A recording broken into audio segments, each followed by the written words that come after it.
today. So, okay. So these are some notes that I wrote down. I think it's going to be a little repetitious of what I just went over now, but I just want to read all this stuff out. So just give me a minute. This is as a prelude to getting into the concentration and walking meditation practice. So we are reprogramming ourselves. That's what counts. We are retraining the procedural memory banks. That's what matters, and that's what actually matters. And let me talk about reprogramming procedural memory. So procedural memory predates conceptual memory, narrative memory, narrative thought. So let me explain this. You can teach a 3-year-old how to fold a blanket, right? And then you can say, hey, 3-year-old, fold the blanket like I taught you. Show me how to do that. And he's sure, and he does it.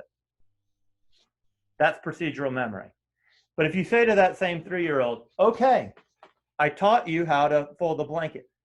Explain how you fold it. Don't show me, explain it. They're like, they can't do it. This is a really important point. I want everybody to understand this.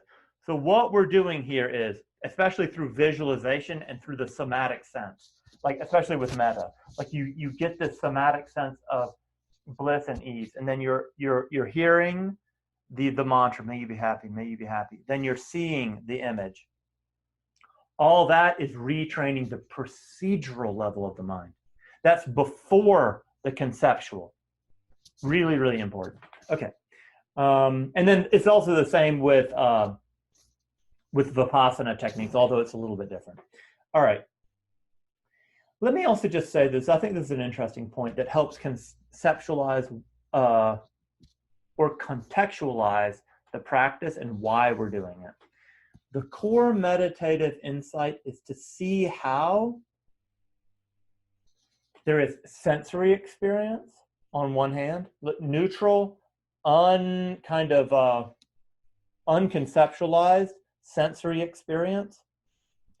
And then there is also our conditioning, our own personal conditioning. And what like the core insight is to see how there is the kind of neutral, just the world arising as it is on a sensory level, and then there is our conditioning that meets it. And seeing that is the core insight in meditative practice, in my opinion. And to really see that is a form of enlightenment, is a form of awakening. So you see clearly what is actually happening. This clear seeing makes your heart open, and it makes you want to work for the benefit of others, because you see how no one is really in charge, no one is really in control, everybody is affected by their conditioning. And so your heart goes out to others because you see how others are not blameworthy, and how you yourself are not blameworthy either. Also, seeing this of like, okay, my conditioning arises, or rather my conditioning co-arises with my sensory experience. There's nothing we can do about the sensory experience. That is how it is. And in many ways it's neutral, so it's not a problem. So what this insight really helps us do is it helps us hone in on our own conditioning. That is radical responsibility. It's radical responsibility for yourself. So you see this as like, oh, I see the importance of conditioning myself to become more mindful, conditioning myself to be kinder, to be more at ease, to be more peaceful, so that I can have a good experience and that I can also be there for others.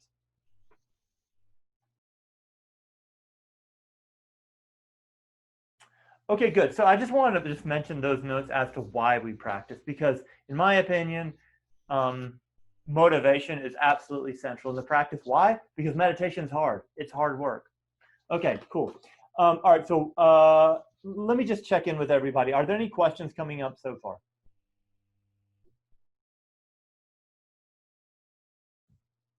Hey, Cedric, one thing I've been wondering is is there sort of like a test or a gauge of mindfulness to see? Like I was thinking, like I know somebody who is sort of thinking about getting into mindfulness, but they're not sure if they really need it. You know, how Oh, mindful are they really being? So just curious, how can you tell? okay. Uh, so how can you like? Well, when you ask the question, it's like, how can you tell how mindful you are? I'm thinking about, okay, you're meditating and you want to figure out how mindful you are during the day. But you're talking about somebody's not meditating and they might want to start meditating and then they need to assess their own level of mindfulness. So I'm actually not sure. Could you help me understand the question better? What I have envisioned is like maybe those career tests or personality tests where you could maybe it would maybe be something like that, like some just sort of gauge or scale of mindfulness or Oh, present yeah. moment awareness or something like that. Um, I'm sure that this can be measured. And then the point about like present moment awareness, definitely that could be measured somehow or another. I'm not sure. However, I think that but you can, so this is a little bit tangential to what you're saying, but with mindfulness practice and with meditation generally comes greater abilities to mentalize. So you know your own experience better and you can monitor yourself and monitor others and monitor kind of mind interacting with mind much better, which is more, I would say, a result of mindfulness practice. And that can be assessed in the, if you look up reflective, reflective function test. So there are ways to assess how reflective you are in your functioning. And also, this is not, I think, a perfect example, but in the adult attachment interview, which is an interview which assesses for how healthy your early, um, it's a little bit complicated. It assesses your state of mind relative to attachment being connections with others. That is something that is also measured through just assessing like metacognitive awareness, like do you think about your own experience, etc. So it's a little bit. I don't think this is a great answer that I gave you, but if you look up reflective function test, you can find something there. Great, yeah, no, it's at least somewhere to start just because I was lost this week when I was thinking about Sure. some sort of gauge or measurement or something, Yeah. And now this is another gauge or measure. It's like, and Shinzen Young talks about this, is like, can you stay mindful when you're doing something like walking? That's pretty easy. Can you stay mindful when you're doing something like cutting vegetables? Pretty easy. Can you stay mindful while doing something like running? It's a little bit harder. And then really when it starts getting up there, can you stay mindful when you're having a discourse, like when you're talking to somebody or when you're talking? Like this very moment, I'm noticing that I'm actually hearing myself speak and I'm paying attention. Like I'm just actually like really watching it. Your head is bobbing in agreement. And I'm like really kind of aware of it, right? So that would be an example. Then even further up is like, can you stay mindful while you're having an argument with somebody? Like that's even higher because what happens is reflective functioning or mentalization, mindfulness collapses when we are triggered. And basically, you can avoid falling into the triggering by remaining mindful. Anyway, so I think that also might speak to you. yeah, no, thanks, that's helpful. Yeah, cool. Okay, let's see here.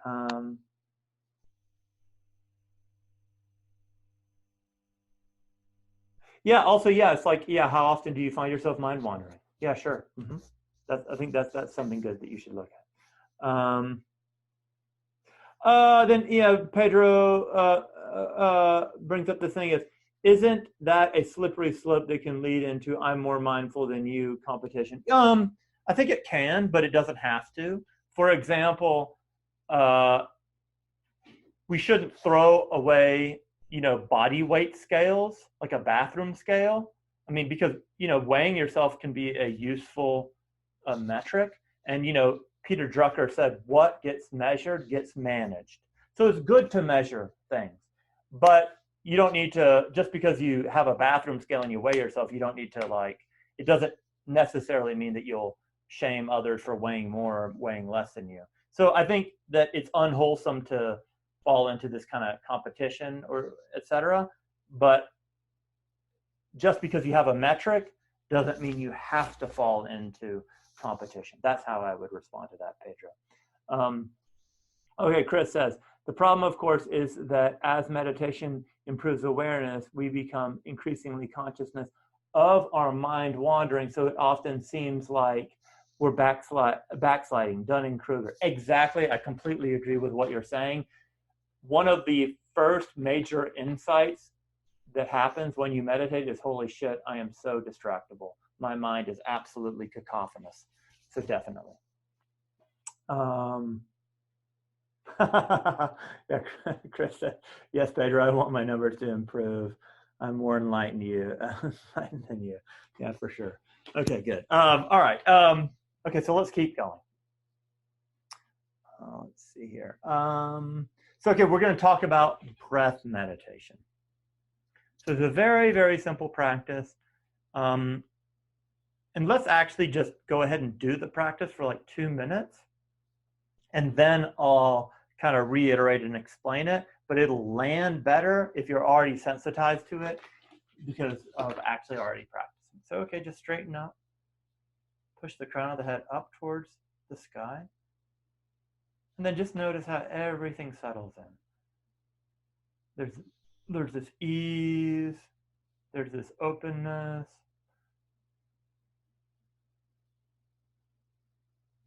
There's this allowing. And now take a deep breath.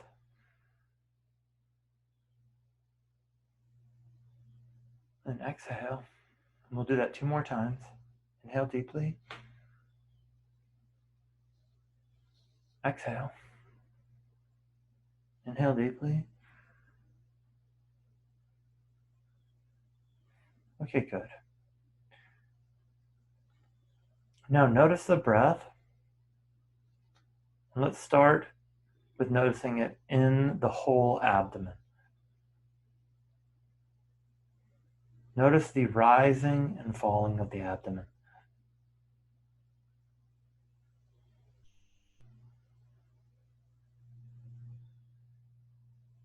And you can note rising, rising, falling, falling.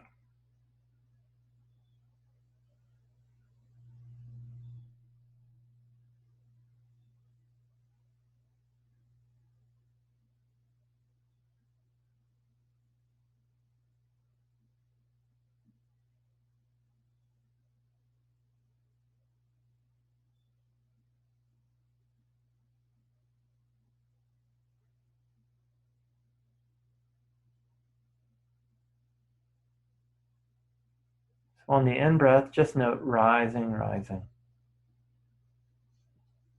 And on the out-breath, falling, falling.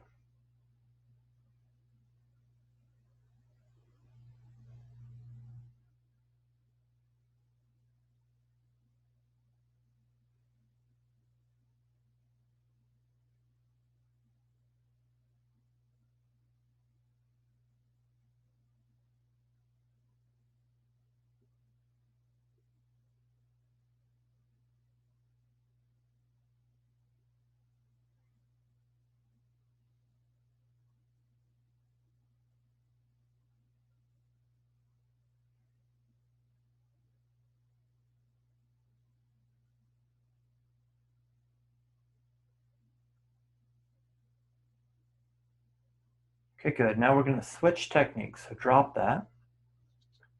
And now this is another very common and traditional breath concentration meditation.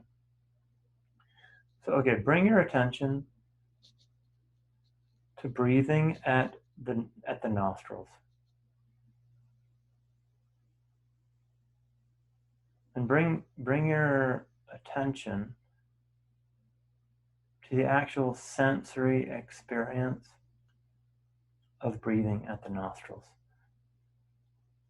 On the in-breath, notice how it's cooler. On the out-breath, notice the pressure, notice the warmth and the moisture.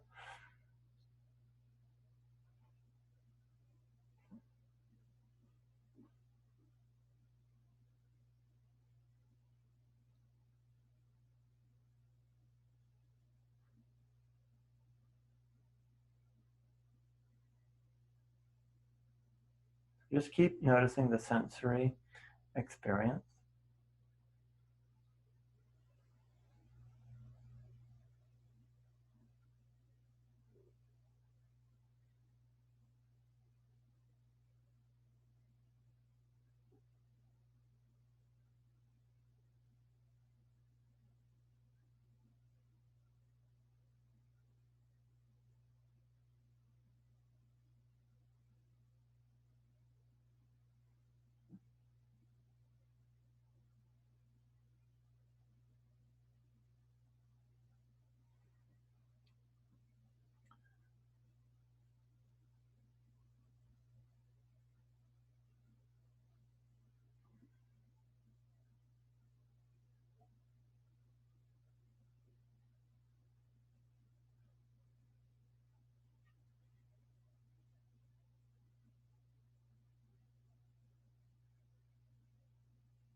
And now there's different verbalizations that you can do that can be helpful to maintain concentration.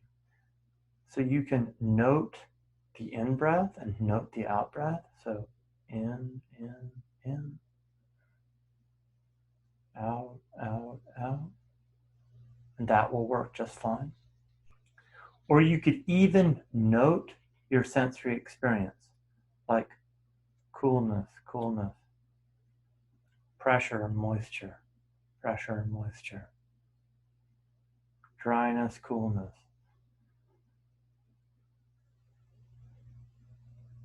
And then the other option, which is very, very traditional, is to count the breath.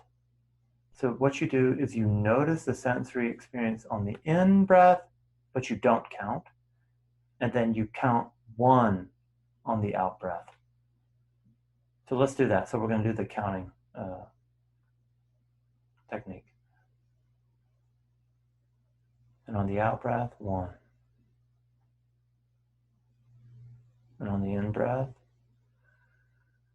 just noticing.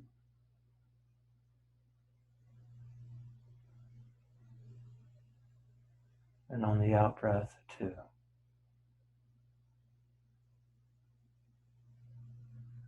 On the in-breath, just noticing. On the out-breath, 3. And what you do is you simply count the out-breaths up to 10, and then you start back again at 1. And whenever you lose your place, you just come back and start with 1 again. So let's all do that for about 1 minute. So now we're just going to count the out-breaths up to 10.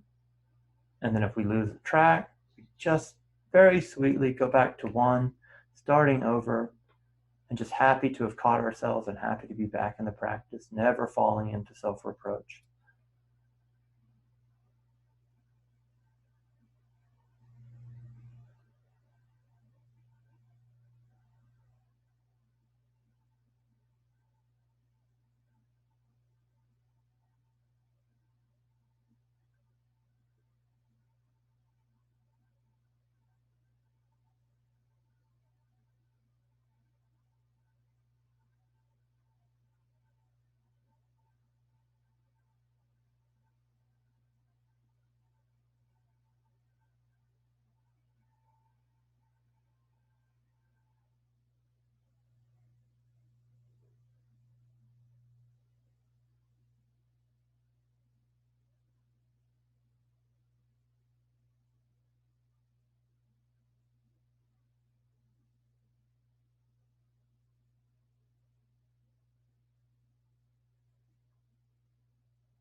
Okay, good. So let's wrap that up. And then I'd like to have some reports and just see how that went for you. But before that, I just want to mention something. I think I've mentioned this before, but it bears repeating. So when the practice is going poorly, it's then an equanimity practice. So if you can't concentrate worth a damn, it's not a problem. You're doing an equanimity practice. And there's different levels of equanimity. There's an equanimity of, okay, I'm just going to sit here and try to tough it out. And it's like kind of intentional. It's under conscious control. It's like, oh, okay, I know that it doesn't make sense to freak out about this. I'm going to keep doing my best. It's all right. Okay, no problem. I can be at peace with this. That's a very, very, very important skill, and you build it through the practice.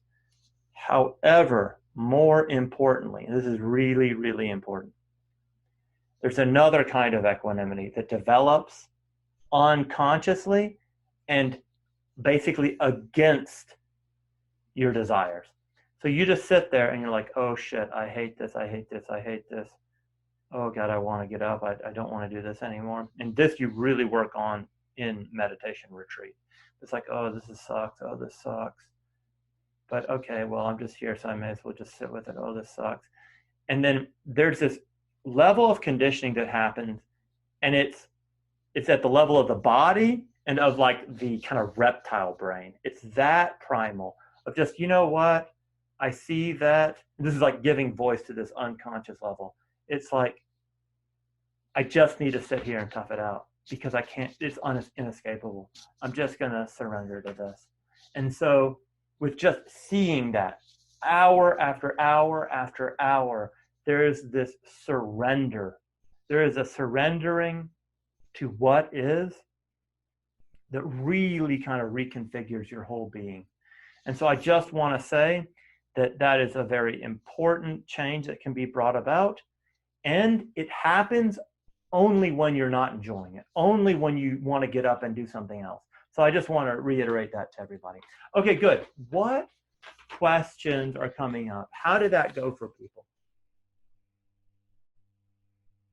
And are we clear about how we have different options? We have the option of staying just at the abdomen, watching and noting rising, rising, falling, falling. That's a concentration practice, but it has a little bit of a broader, more kind of open mindfulness feel. And then there's the noting sensations at the nose tip. So this is like a noting practice, like coolness, coolness, coolness, heat, heat, pressure, pressure, coolness, coolness, heat. And then also they're kind of doing that same, but adding the number counting just as an additional feedback loop to help keep track of what's going on for you. So that's on the exhale, counting 1, inhale, counting 2 on the next exhale, up to 10, and then starting back over. And let me just say that, you know, these verbalizations are helpful because it occupies the verbal the verbal mind, right? And so you can't be thinking, oh, what the hell is wrong with my girlfriend? Oh, my things to do list. Oh, I should get this at the grocery store. You can't do that as well when you're just saying 2, 3, etc. Okay, good. What questions are coming up? And I'm going to keep reiterating. There's some more aspects to go over, but what questions are coming up for people? Well, sometimes when doing the breath counting, I can kind of feel like some part of my mind trying to rush to get to 10, like getting like my breath starts to speed up. Is there like any tip you can give to not do that so much? Okay. So first off, you're having an insight, right? You're getting insight into your own mind. So in a sense, what I kind of like to reframe what you just said as like you're describing the fruit of the practice. You're seeing your own mind. You're developing reflexive functioning. You're seeing how like, oh, okay, I set the intention to focus and to just watch the breath and count. And now I see myself, trying to get to the end. So honestly, in a certain sense, I'd say this is great what you're reporting. And just stay with it. And over time, the body mind kind of like, oh, okay, all right, whatever, I get it. Okay, we want to speed up, but that's kind of silly. I think I'll just stay with what is. And so over time, you'll just kind of chill out more. Is that speaking to your question? Yes, yes. Thank you. Good report, Pedro. Any other questions or comments coming up? Just a funny comment from my practice. It's just because I think that I have the opposite from Pedro, which is just like, you know, I slow down my breath a lot, and then, well, it's easy when you're in breathing, and then, but when you out breathe, because my exhale just lasts a little longer, usually that's when my mind wanders. So, you know, I think I counted to 5 the most, and then I saw my mind wandering, and then I caught that and said, okay, yeah, I have to start again. Okay, so, yeah. Good. The practice is working. That's fine. And you know, there are these little variations, right? And also, I want to say this, that like, I think we should all like kind of lower our expectations for the meditation. It's enough to just be noticing what's happening. Also, it's not going to be perfectly one-pointed concentration. There's going to be other things happening. And that's actually a good segue. And I'm going to go ahead and interject part of my lecture. And I'm going to talk about, and then also Rory and Jacob, I'll get to your comments here in a moment. I want to talk about attention and awareness. Before I do that, I want to make a book recommendation. It's called The Mind Illuminated by Chula Dasa, a very good book on concentration practice. Okay, so look here at my fist, right? You see my hand.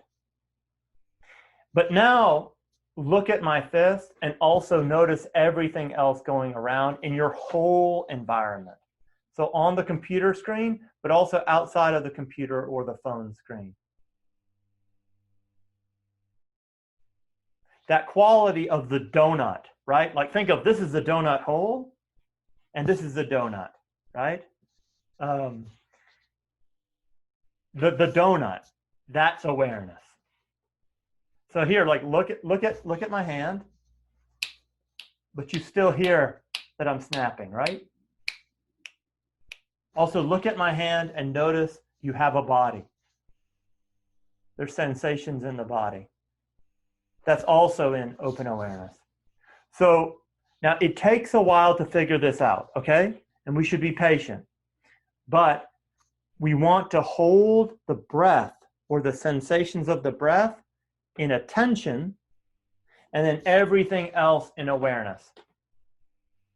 And let me further contextualize that. So, you know, I do this, we always do this opening up the eyes, checking in with the visual, closing the eyes, looking at the internal visual thoughts that are arising, listening. Then we go to external listening, so hearing me snap, hearing my voice. Now we also pay attention to the internal sounds in the mind. We check in with the body, and then we check in with feelings. The reason why I do that before any meditation is to open up peripheral awareness. Something that was extremely helpful about Chula Dasa's book is this clarification that things happening in the periphery is not the enemy. It's not the enemy. It's fine. We're not looking to block things out. We're looking to hold our attention, let's say on my fist, but then open up to everything else that's happening. So that's open peripheral awareness. And eventually what happens is attention and awareness merge to where you hold your attention on awareness itself, which is, that's kind of when you get into like the more Mahamudra, Dzogchen, just sitting, Zazen, etc. type experiences of just pure open awareness, and where you can hold your attention on that pure open awareness. Okay, good. Let me just ask this. Is everybody clear on the difference between attention and peripheral awareness? And it'll get clearer over time. Okay, good. And then feel free to bring up, ask a question here shortly about it again if it's not clear. I'm going to read Jacob's comment.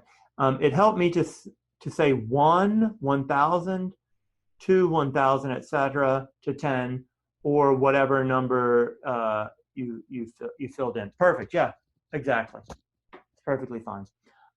Rory says, one near enemy of this kind of breath practice I find is getting too forceful or concentrated with adjusting/directing the length and the depth of the inhales. That's right.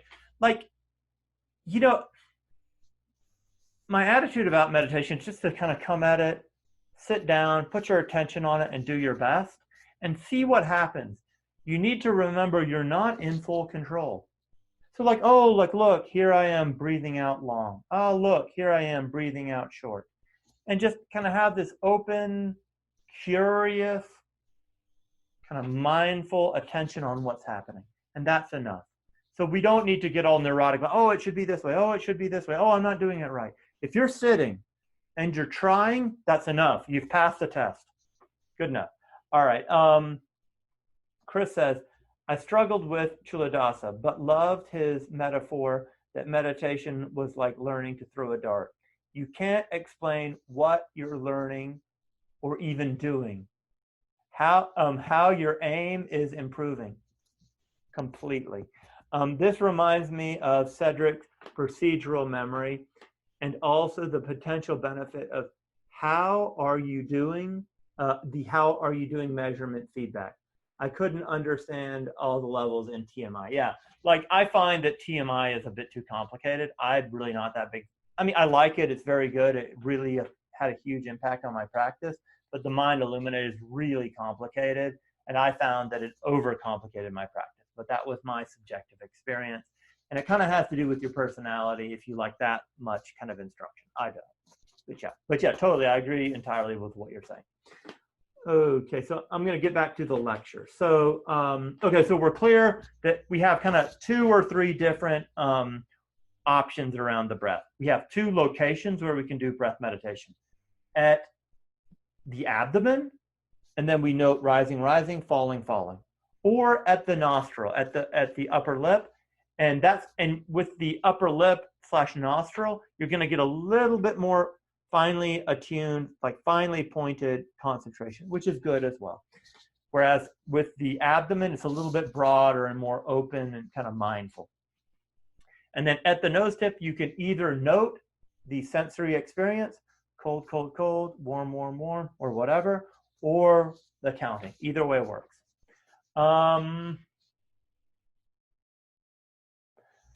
Okay, the next instruction that I'm going to give you, and this comes from Chuladasa, and in my mind, this is the most important meditation instruction I ever received. So brace yourselves. When the mind wanders, you catch it, and you're happy that you caught it. You celebrate that you've caught it, and you sweetly bring it back. So, Pedro earlier brought up competition and all that. So this is a competition I want you to do with yourself. Compete with yourself as to how kind you can be with yourself when you bring the attention back. I want you to shoot for 10 out of 10 kindness with yourself for catching it, and then very sweetly and kindly bring it back. And then just try your best never to fall into self-hatred, self-reproach. And if you do, be kind and loving with yourself for it. Okay, I've fallen into self-hatred. I've fallen into self-reproach. No problem. Nobody knows. It's fine. Don't worry about it. So again, you just sweetly bring the mind back and you celebrate. Oh, fantastic. I caught my mind wandering. Now I'm going to bring it back. And let me really hammer this a little bit harder. Think about it this way. When you have caught yourself in mind wandering, at that point, you are mindful. When you're in the mind wandering, you don't know it. And if it worked to be angry and hateful towards yourself, it would be then, when you're mind wandering unconsciously. But you're not hateful and all that with yourself because you don't know. You have no idea. But then it absolutely makes no sense to be hateful and harsh and punish yourself for catching it. That makes sense? So once you've caught it, you're mindful again. So celebrate that. Okay, good. All right. So now I'm going to talk about the benefits of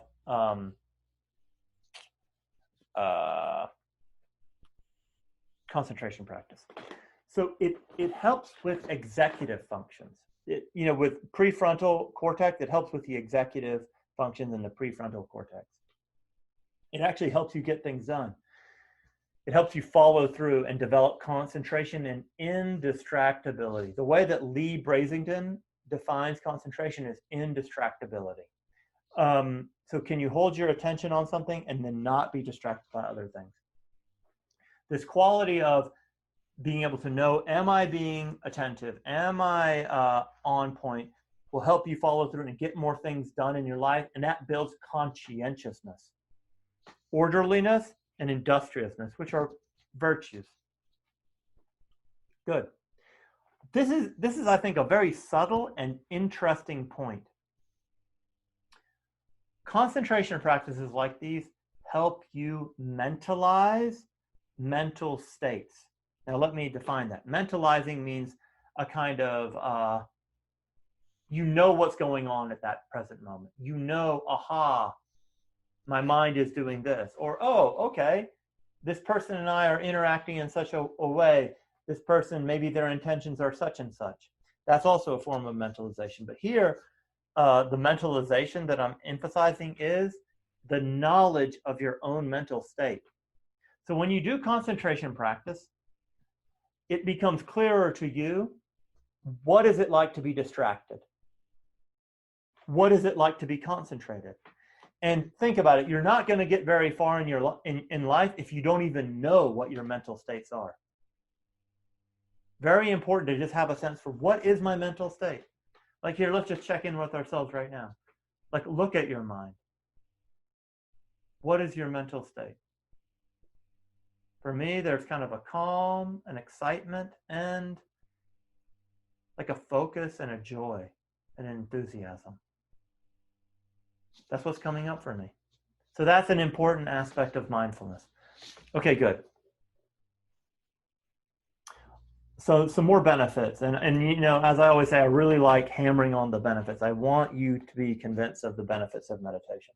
So bliss, so happiness, rapture that comes from concentration. All this makes the meditation go deeper and makes it more enjoyable. And now this is really quite important. Something that George Haas says is, he says, we don't remember what happens. We remember what it means to us. You understand the significance, the meaning of what happened, not what actually happened. So, by having a more deeply blissful, rapturous, concentrated experience of meditation generally, it goes in more deeply because the things that really condition you, in a sense, also what you can remember, are the things that have like a big impact. Like, for example, you can see this in childhood trauma. If you have a really negative experience of something, it gets deeply imprinted. If you have a really positive experience of something, it gets deeply imprinted. So by doing concentration practice, we elevate the level at which other meditation practices, because we bring the aspects of concentration into those other meditation practices, we augment the ability of the meditation to imprint deeply on us, which that's what we want. Okay, great. What should we watch out for? It's totally fine if the meditation is not positive, if it's kind of difficult. It's totally fine if the whole time you find yourself being distracted, not a problem. Okay. When should you do the meditation practice? Well, so obviously I'm going to recommend to do the concentration practice 30 minutes a day. But also, I'd recommend that you do it as a background practice. So Anastasia, this might give you a little bit more guidance about doing background practice. So when you are reading, let's say you have to read an article for your work, notice the issue of indistractability. Am I distractible? And then when you notice distraction, say, oh, okay, it's fine, not now. Very sweetly pushing the thought to the side and then focusing back on what you're doing. You know, when you're having a conversation with somebody, you can work on your concentration abilities when you're talking to somebody. It's like, I'm really going to be present. I'm really going to pay attention with this open, curious, kind of loving way, with this focus. And also let me say that is much of what love is attention, attentiveness, receptivity, looking, being with the other person. Okay, so that is it for the lecture on breath meditation. What questions are coming up?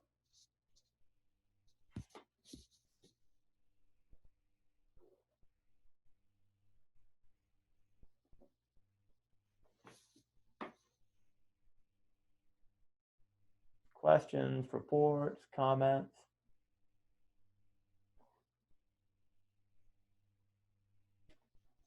Okay.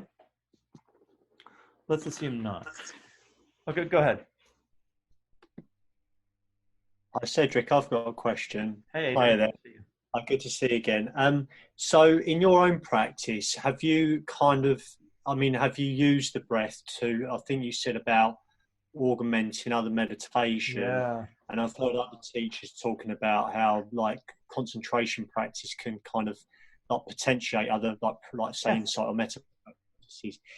And I mean, have you sort of done this methodically in your own practice, or have you done a bit of both? Have you experienced doing it without the breath meditation and then with breath meditation? Have you seen differences? Could you be able to speak a bit about that? Sure. Great question, Adrian.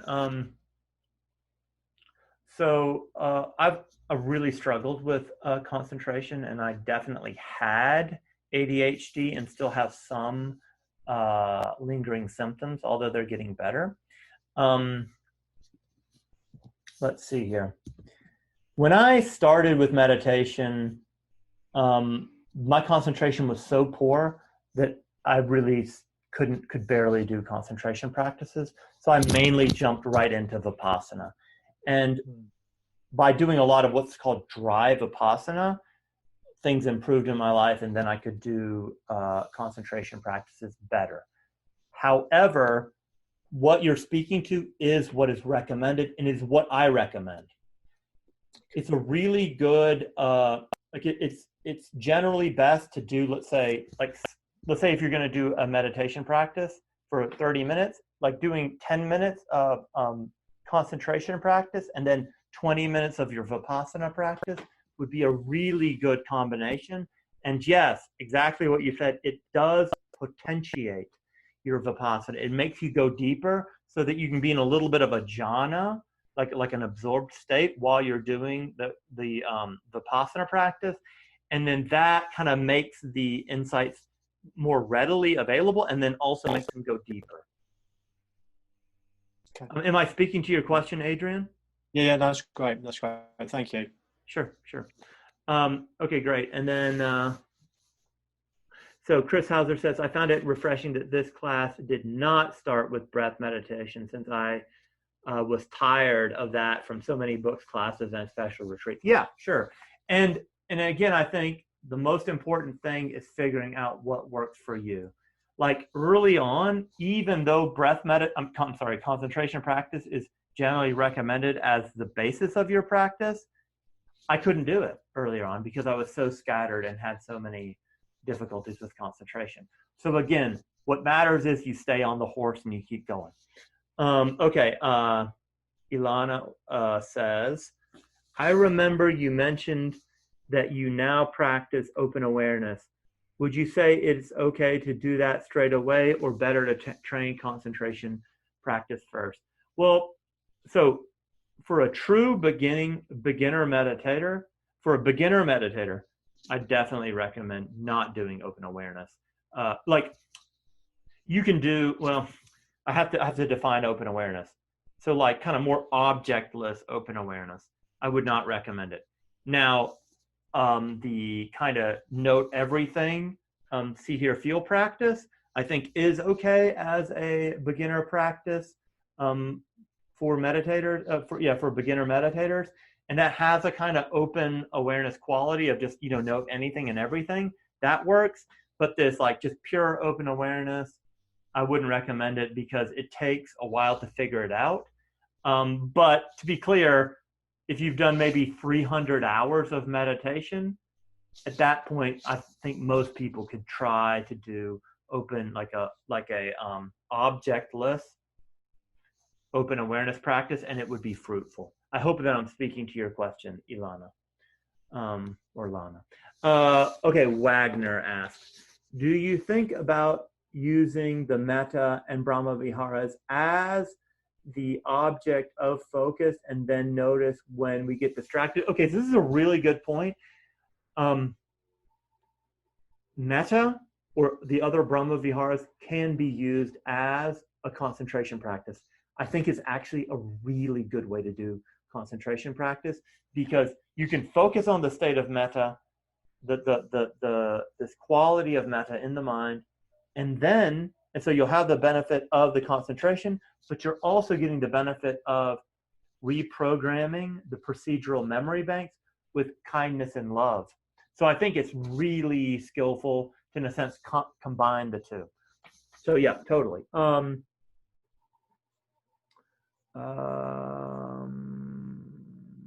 Yeah. Cedric. Yeah.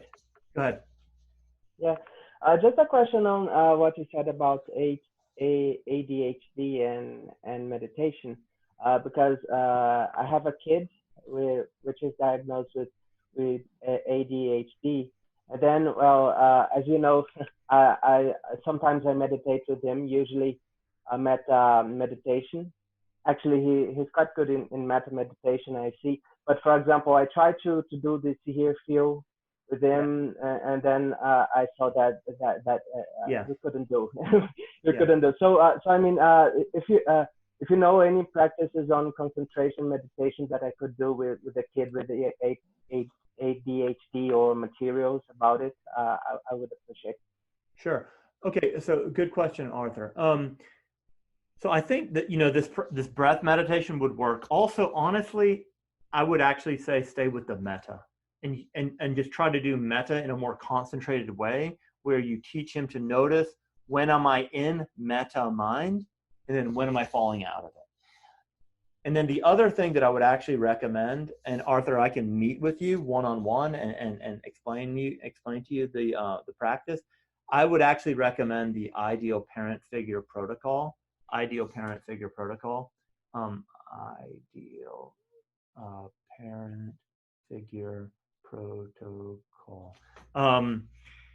That's the thing that has helped my ADHD the most. And then and I don't quite have it figured out, but it's my experience, my understanding that really ADHD comes from having maybe some problematic experiences from earlier in life and then not having had them integrated and resolved, and that those problems kind of keep coming up in certain circumstances. And like here, I'll get a little bit personal. Like, so I had ADHD and I had or have dyslexia. And my parents put a lot of pressure on me to improve my grades and to be able to read better, to be able to spell better, that my writing improve, because I was gifted intellectually, but then I had disabilities when it came to like reading, writing, spelling, etc.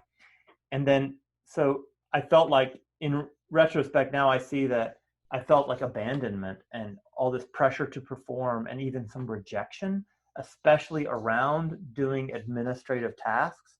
So I don't have ADHD in many settings, but then but my ADHD held on around administrative things because it was triggering for me, because there was this like rejection that I had associated with it. And so now I do the ideal parent figure protocol around that itself, to kind of soothe myself and kind of reprogram at the level of procedural memory that no, I'm not going to be abandoned. Everything's okay, etc. So that's what I'd recommend. And I can meet with you later. Just email me. Okay. Email me. Thank you. Okay, yeah, sure. Okay. Then Michael says, it seems as though the Mahasi technique can be used for both concentration as well as insight, as you can note the rising and falling, or go for the more broad reach with labels. Do you consider it to be a one-size-fits-all technique? So basically, I would say yes. So within the typical Mahasi method, you note the rising and falling of the abdomen, and that's a concentration practice. And then, opening it up and doing more of the kind of free-floating awareness, and then noting is the more Vipassana end of that practice. So it's kind of a continuum, and that if you want to work more on concentration, which is very helpful and good, focus more on the rising and falling. If you want to more work on the Vipassana, open awareness, see, hear, feel, or, in the technical Mahasi is, you just start with the stem. There is hearing, tension, hearing, etc. So you just can do noting. Okay, good.